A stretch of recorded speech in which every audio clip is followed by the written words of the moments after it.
comme nous. Enfin, on est dans la trentaine, mais Ceux qui ont grandi dans voilà, les années 90. ceux qui ont grandi dans les années 90. Alors Ok. forcément, un enfant de 10 ans aura une autre voiture en tête, Ouais. une autre Ferrari en tête.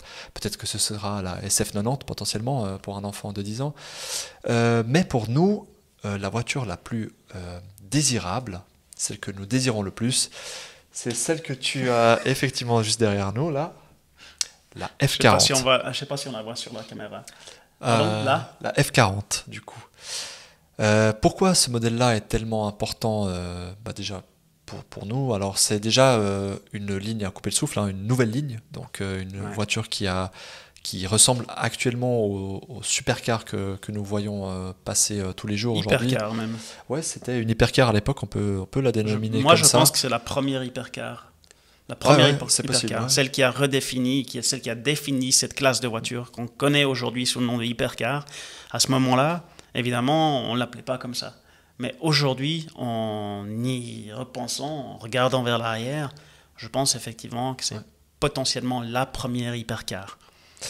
Et d'autant plus que cette voiture est la dernière voiture qui a été approuvée par Enzo Ferrari lui-même. Approuvée dans le sens... Pour la mise en production et pour toute la partie technique, etc. Donc cette voiture a été signée de la main du grand chef Ferrari.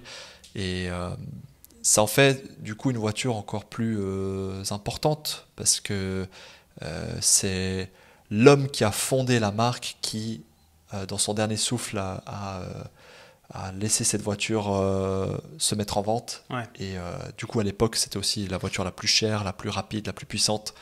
Elle avait tout pour elle. Moi, je la trouve tout simplement magnifique, cette voiture. Et je pense, aujourd'hui, ça reste ma voiture de rêve. Ça l'était déjà quand j'étais un gamin.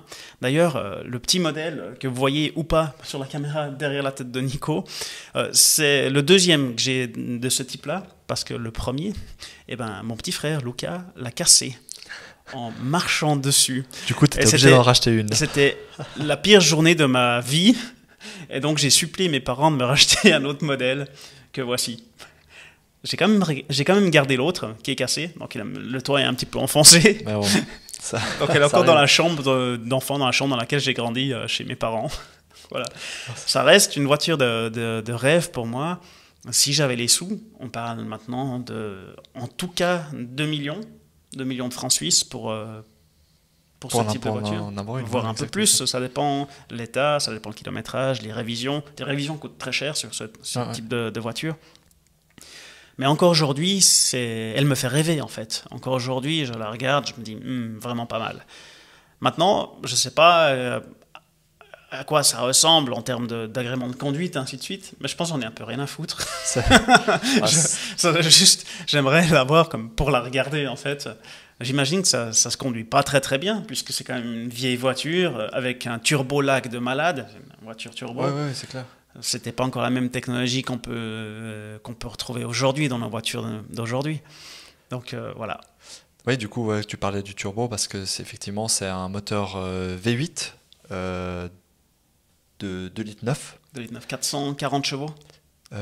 Oui. 478. Ah merde. Pardon, 478. Et beaucoup de couples. Ouais. Et en fait, c'est un peu la particularité de la F40. Voilà pourquoi elle se conduit pas facilement aussi, c'est que les turbos sont un peu on-off. Donc il y a un turbo-lag monumental et tout d'un coup, ils se réveillent. C'est comme si on les tasait un coup et puis ça part direct. Donc il faut, je pense, une certaine expertise à la conduite. Il faut être un peu un pilote aguerri pour réussir à la maîtriser totalement, même à faire des courses avec, si par exemple nous irions sur circuit avec. Ouais, mais vraiment, tu prends ce type de voiture sur circuit aujourd'hui? Non, mais peut-être à l'époque.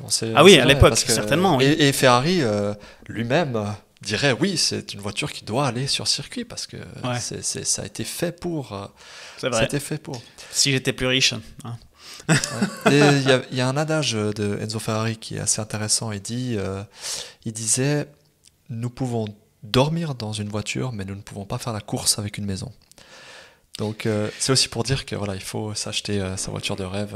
J'aime bien. Oui, j'aime bien aussi. Ouais, c'est pas mal du tout. C'est pas mal. Ouais, je vais en parler à ma copine. C'est clair.